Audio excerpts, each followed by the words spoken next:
Olá pessoal, sou o professor Melquisedeque e nós hoje iremos iniciar a disciplina Libras.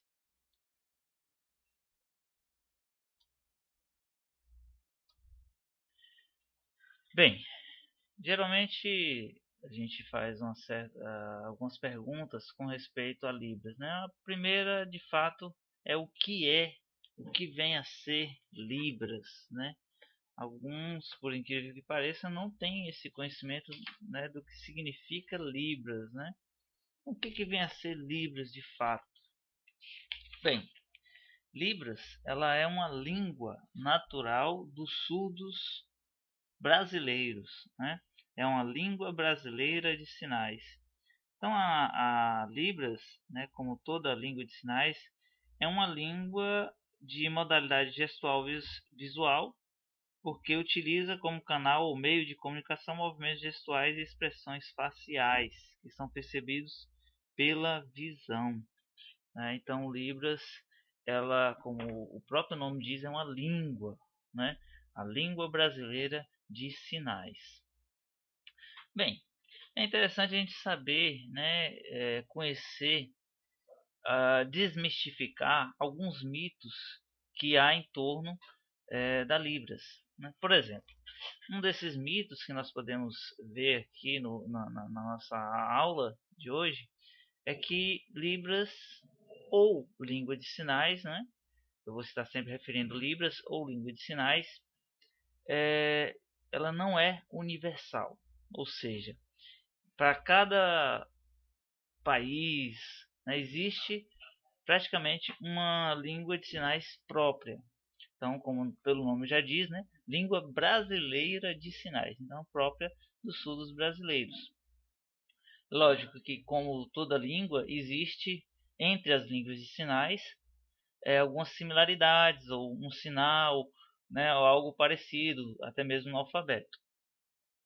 Mas isso não quer dizer que é universal, né? Então existe estruturas diferentes, sinais totalmente diferentes, que logicamente está emaranhada a uma cultura diferente, né? Então cada localidade, cada país tem a sua cultura referente à comunidade surda. Bem, também um outro mito é que a Libras ou língua de sinais não é uma linguagem. Então, pelo próprio nome nós já vimos, é língua. Por que não é linguagem? Linguagem é uma parte que está inserida dentro da própria língua. Linguagem, nós podemos citar como outro exemplo de linguagem, linguagem dos animais, linguagem de computador, né? Também linguagem corporal. Então são formas de linguagem, ou seja, algo que não é totalmente restrito ao ser humano. Então podemos citar aí língua. O que vem a ser língua? Língua é algo que é inerente ao ser humano, possui uma regra própria, um padrão próprio, está inerente à comunicação humana, né? Então a língua ela é relacionada ao ser humano, à comunicação humana, à relação humana. Então Libras ou as línguas de sinais todas não são linguagem, e sim língua. A gente sabe que existe um costume de se mencionar linguagem de sinais ou linguagem gestual. Então é um mito, isso não deve ser usado, porque Libras ou as línguas de sinais, né, como um todo, são línguas, né? Possui uma gramática própria, possui uma cultura própria, né? Agora, um outro mito é que ela não é limitada a expressões concretas. Então, às vezes, muitos pensam que por usar sinais, às vezes até parecido com os objetos a que representam, há o costume de dizer que ela é limitada, não se pode expressar algo abstrato. Isso não é verdade. Então, qualquer assunto que é mencionado, utilizado nas línguas orais, pode também ser expresso nas línguas de sinais. Qualquer tipo de conversa pode ser expresso nas línguas de sinais. Ela não é limitada, e sim ilimitada, né? Um outro mito é que muitos acreditam que todos os surdos fazem leitura labial, que é aquela leitura em que a pessoa tem de falar à frente do surdo, então ele vem a entender. Não, nem todos os surdos fazem essa leitura labial, né?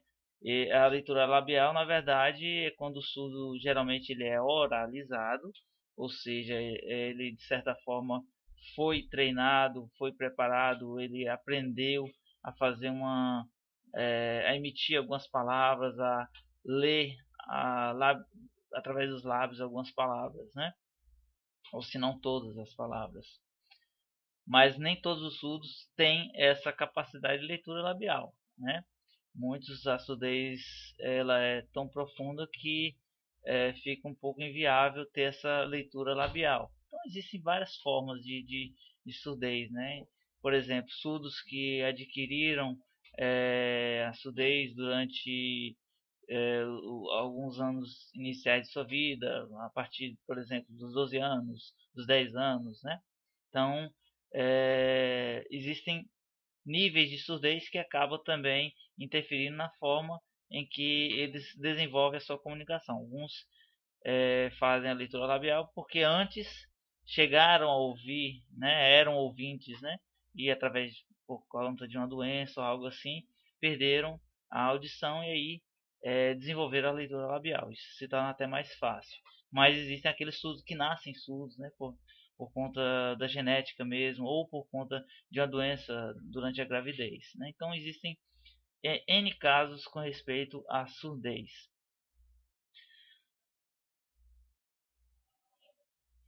Bem, com respeito ainda a Libras, no caso a língua brasileira de sinais, ela foi reconhecida por meio da Lei 10.436, de 24 de abril de 2002.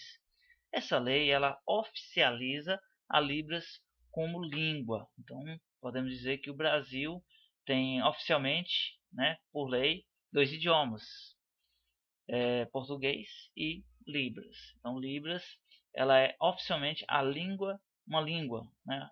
E no módulo, né, cita essa lei, que é importante nós termos um conhecimento. E nessa lei ainda especifica que a Libras ela deveria ser difundida, né, entre os poderes públicos, né, empresas, tudo mais. Já em 2005 vem o decreto 5.626. Esse decreto ele serve para regulamentar a lei 10.436. Ou seja, já no decreto vai surgir aí o profissional, o professor de Libras, também o tradutor intérprete de Libras, o instrutor de Libras, né? O tradutor intérprete de nível médio e superior. Então, o decreto ele vai dizer como será feito, né, essas capacitações, né, como é que será feita a formação desses profissionais. Então, o decreto ele é mais específico, né, ele visa exatamente a dizer como vai se chegar para aplicar de fato a Lei 10.436. Então, nesse decreto também é criado alguns cursos, né, de graduação. O de licenciatura, que é o Letras Libras, licenciatura, e o bacharel, né, também Letras Libras. Bom, com respeito aos níveis linguísticos, como o Libras é uma língua, então possui uma gramática própria. Se tem uma gramática própria, vai ter que ter uma divisão, assim como as línguas orais. Então, as línguas de sinais, elas possuem uma estrutura própria e, no caso, a Libras também. Então, possui uma fonologia, né? Não direcionada ao som, lógico, né? Mas a fonologia, como é o estudo da unidade mínima, né? Da palavra, no caso, tendo como exemplo português, na Libras será o estudo da unidade mínima do sinal, né? O sinal equivale à palavra na língua oral. Então, o estudo da unidade mínima do sinal. Também, né, vai ter morfologia, né, todas aquelas divisões padrões de uma língua, que se requer de uma língua, né? Sintaxe, semântica, né? Uma estrutura gramatical própria, né? Orações específicas. Então nós vamos ter níveis linguísticos, assim como as línguas orais. Então existe uma complexidade em torno das línguas de sinais, né? Inclusive especificamente a Libras, né? Então não é uma língua simples como muitos pensam, né? É uma língua que é rica, né? Existe uma teatralidade em torno dessa língua, né? Principalmente da Libras, né? Que é uma língua que se usa muito a expressão facial e corporal. Bom, com respeito aos meios de comunicação, nós podemos citar que, no caso das línguas orais, nós temos aí o meio de comunicação, né, o meio que se usa oral auditivo. Né? Uma das diferenças entre as línguas orais e de sinais são essas, os meios de comunicação. Por exemplo, na língua de sinais, nós vamos ter aí como meio de comunicação o visual espacial. Né? Então, nós vamos ter a parte dos sinais, né? Então, os surdos eles desenvolvem bastante a questão visual, e espacial é o espaço onde você vai realizar esses sinais. Né? Então, o meio de comunicação dessas línguas diferenciam. Mas, no mais, o que se requer das línguas orais também se requer das línguas de sinais. Bem, pessoal, essa foi a nossa primeira aula, né? Espero que vocês tenham compreendido e que vocês possam assim se dedicarem bastante ao estudo, pois é uma língua interessante, e que todos tenham bons estudos, né? E que possam assim se dedicar ao máximo para que desenvolvam bem nessa língua. Então, até a próxima aula.